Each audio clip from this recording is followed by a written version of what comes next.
देश में कोरोना महामारी के इस महाकाल में भारतीय जनता पार्टी ने अपने कार्यक्रम निर्धारित किए। उन्हीं कार्यक्रमों के पहले क्रम में कि कोई भूखा ना सोए, इसके लिए भारतीय जनता पार्टी ने यह तय किया कि हम मोदी राशन किट के माध्यम से प्रत्येक व्यक्ति जो नीडी है उसको भोजन उपलब्ध कराएंगे।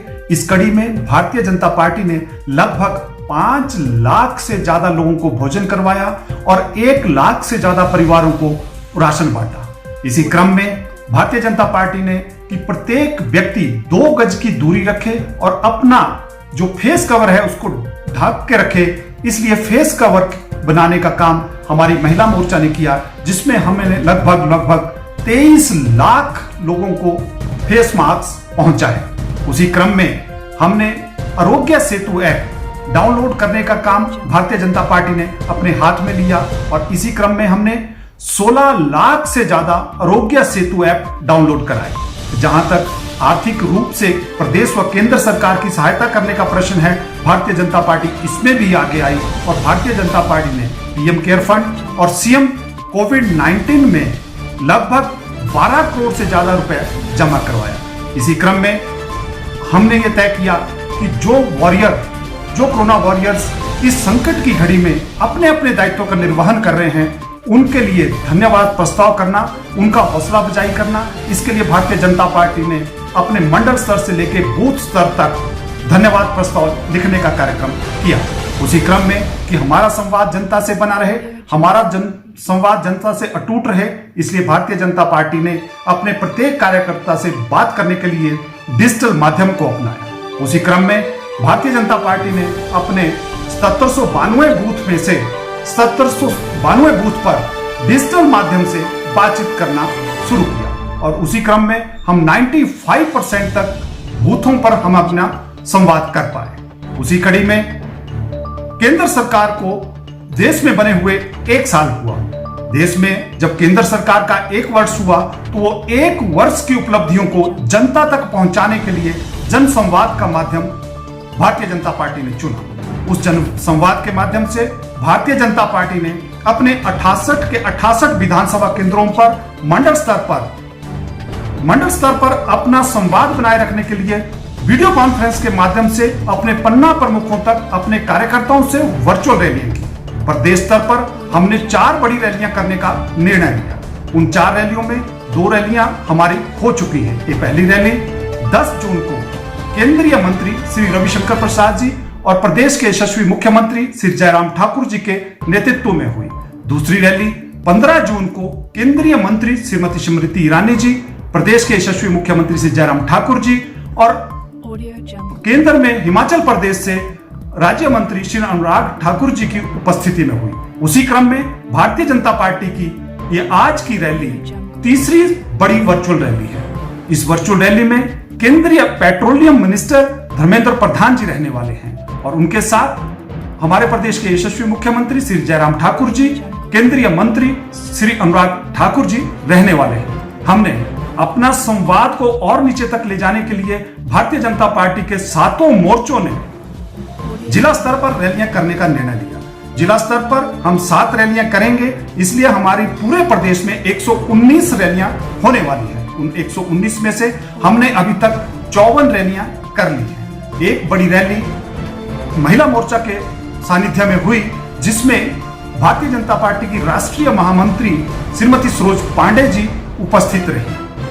भारतीय जनता पार्टी समाज के हर कष्ट को समझती है, इसलिए समाज से हमारा सदैव संवाद बना रहे, इसलिए चाहे वो डिजिटल माध्यम हो चाहे फिजिकल माध्यम हो, हमारी प्रेजेंस समाज में हो, इसके लिए सदैव कार्य करती है। नमस्कार दोस्तों, विशाल वर्मा, इकाई अध्यक्ष हिमाचल प्रदेश विश्वविद्यालय इकाई।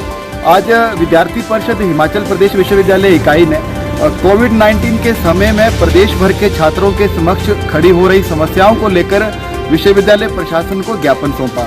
सबसे पहली हमारी मांग ये रही कि जो भी यूजी और पीजी के स्टूडेंट यहाँ स्टडी कर रहे हैं, उनकी एग्जामिनेशन फॉर्म जो यूनिवर्सिटी अभी फिल करवा रही है, ऑनलाइन माध्यम से वो सभी फॉर्म फिल किए जा रहे हैं। लेकिन उन ऑनलाइन माध्यम में जो 1000 रुपया एग्जामिनेशन फीस उन स्टूडेंट से वहाँ ली जा रही है, वो एक इससे पहले एडमिशन के समय भी यूनिवर्सिटी ने वो फीस उनसे पहले ही ले चुकी है। हमारी प्रशासन से ये मांग रही कि दोबारा उन छात्रों की एग्जामिनेशन फीस ना ली जाए। इसी के साथ हमने मांग रखी कि जितने भी पीजी के रिजल्ट अभी पेंडिंग पड़े हैं उन सभी पीजी के रिजल्ट्स को शीघ्र अतिशीघ्र घोषित किया जाए। इसी के साथ हमने यह भी मांग रखी कि विश्वविद्यालय प्रशासन यूजी के अंदर जितने भी एग्जामिनेशन फॉर्म फिल किए जा रहे हैं उन एग्जामिनेशन फॉर्म की फीस 400 रुपया है, वहीं उनसे 3 गुना ज़्यादा 1200 रुपया लेट फीस वसूली जा रही है, जो किसी भी प्रकार से तर्क संगत नहीं है। हमारी प्रशासन से यह मांग रही कि उस लेट फीस को थोड़ा कम किया जाए, जितनी उसकी एग्जामिनेशन फीस है उससे भी उसको कम किया जाए। इसी के साथ हमने एक और मांग रखी कि वर्तमान समय में परीक्षाओं को लेकर पूरे प्रदेश के हजारों छात्रों के मनों में, उनके अभिभावकों के मनों में कई प्रकार के संशय बने हैं। हमने प्रशासन को ये सुझाव दिया कि आप ऑनलाइन संवाद के माध्यम से उन सभी छात्रों के पेरेंट्स के साथ एक संवाद स्थापित करें और उनके मनों में जो भी संशय है उन सभी संशयों को दूर करें। विद्यार्थी परिषद ने आज इन सभी मांगों को लेकर कुलपति और परीक्षा नियंत्रक के समक्ष ये मांगे रखी हैं और बहुत जल्द जितनी भी लेट फीस और परीक्षा फॉर्म भरने की एग्जामिनेशन फीस छात्रों से ली जा रही है, जिन छात्रों ने एग्जामिनेशन फीस एडमिशन के समय दी गई है वो कोई भी छात्र एग्जामिनेशन फॉर्म भरते समय अपनी फीस ना भरे। 2-3 दिन के अंदर यूनिवर्सिटी अपने पोर्टल से उन सभी छात्रों की एग्जामिनेशन फीस की ऑप्शन को हटा देगा। उसके बाद अपनी फीस के लिए एग्जामिनेशन फॉर्म के लिए आप सभी अप्लाई करें। बहुत बहुत धन्यवाद। जैसा कि 19 तारीख को सभी समाचार पत्रों की प्रमुख खबर थी कि शिक्षा विभाग में 2 नंबर की अधिकारी एडिशनल डायरेक्टर एडमिनिस्ट्रेशन सोनिया जी ने निदेशक उच्च के ऊपर कुछ गंभीर आरोप लगाए हैं और उनके आरोपों में प्रमुखता ये था कि मुझसे जो है एडमिनिस्ट्रेटिव और फाइनेंशियल जो पावर्स है वो छीन ली गई है, जो कि उनके अधिकार क्षेत्र में आता है। जैम पोर्टल पे वो विभाग के ऑफिशियल बायर्स है, उनके नाम पे ही सारे ओटीपी आते हैं, उनका मोबाइल नंबर, उनकी ईमेल रजिस्टर्ड है, यहां तक कि उनसे ओटीपी मांग लिया जाता है जिस तरह से उनका कहना है। मुझे लगता है कि एक बहुत बड़ी बात है, एक बहुत गंभीर विषय है। मुझे लगता है कि इस विषय पे जो है उच्च स्तरीय जांच की आवश्यकता है, क्योंकि ये जो मुद्दा है ये सीधा सीधा छात्रों से जुड़ा मुद्दा है, क्योंकि शिक्षा विभाग का जो भी बजट है वो बच्चों की भविष्य के लिए, उनकी पढ़ाई के लिए आता है। बड़ा दुख होता है कि हम इससे पहले भी एक छात्रवृत्ति 2.5 करोड़ के छात्रवृत्ति घोटाले का एक दंश जिसको हम अभी भी झेल रहे हैं, हम उससे भी बाहर नहीं निकले हैं। और अभी एक दोबारी सी विभाग के अंदर एक हलचल आई। विभाग के नंबर 2 के अधिकारी ने विभाग के निदेशक के ऊपर सीधे सीधे आरोप लगाए हैं, उनकी लिखित शिकायत भी की है। पता नहीं कितना उसमें सच्चाई होगी उस मामले के ऊपर, उनके अनुसार कितनी परचेजिंग हुई है, कितनी खरीद फरोख्त हुई है, उसमें क्या कुछ हुआ है, क्यों उनको साइडलाइन किया गया है। इसकी सत्यता की जांच जब होगी तब ये सारी बातें सामने आएगी।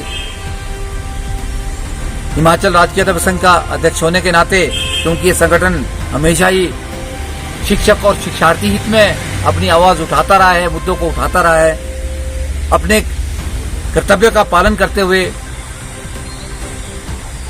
मैं माननीय मुख्यमंत्री और माननीय शिक्षा मंत्री महोदय से आग्रह करता हूं, क्योंकि दोनों ही स्वच्छ छवि के व्यक्तित्व के धनी हैं। मैं मांग करता हूं कि इस पूरे मामले में जो इसका पर्दाफाश होना चाहिए, इसके ऊपर एक उच्च स्तरीय जांच होनी चाहिए। और ये उच्च स्तरीय जांच तब तक संभव नहीं हो सकती है जब तक निदेशक महोदय जो वहां पर उस कुर्सी पे बैठे हैं उनकी जगह जो है कोई वहां पे अस्थायी तौर पे कोई निदेशक वहां पे नहीं बैठाया जाए, क्योंकि सारा रिकॉर्ड जो है उनकी कस्टडी में है। हम तो सिर्फ इतनी मांग करते हैं माननीय शिक्षा मंत्री जी से, माननीय मुख्यमंत्री जी से, कि दूध का दूध, पानी का पानी सबके समक्ष आना चाहिए, क्योंकि पहले भी छात्रवृत्ति घोटाले में इस तरह की ढील बरती गई और एक बहुत ज्वालामुखी जो विस्फोट हुआ 250 करोड़, बहुत बड़ा एक, मुझे लगता है कि इतना बड़ा घोटाला पहली बार शिक्षा विभाग के इसमें हुआ है। तो हम नहीं चाहते हैं कि दोबारा भी कोई इस तरह का शिक्षा विभाग के ऊपर कोई कलंकित कोई इस तरह का कारनामा हो या कोई हमारी को कोई शक की नजर से देखे। इसलिए हम अपना कर्तव्य समझते हुए इस मांग को करते हैं। मैं इतना ही कहना चाहूंगा। जय हिंद, धन्यवाद।